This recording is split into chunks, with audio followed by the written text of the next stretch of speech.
Hola, sóc l'Oriol del celler Sant Miquel d'Oló. Estem ubicats al municipi de Santa Maria d'Oló, al Moianès. Som un celler petit i familiar que tenim 3 hectàrees de vinya jove i treballem amb cultiu ecològic, sobretot per tenir un cultiu molt més sostenible, i busquem bàsicament fer vins de molta qualitat, de poca producció i vins de molta personalitat.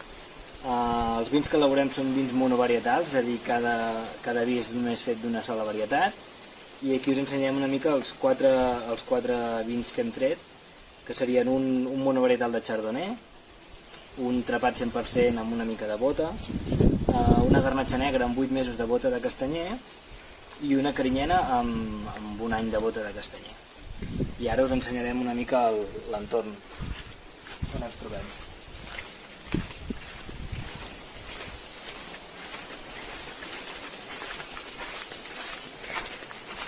I aquí podeu veure la vinya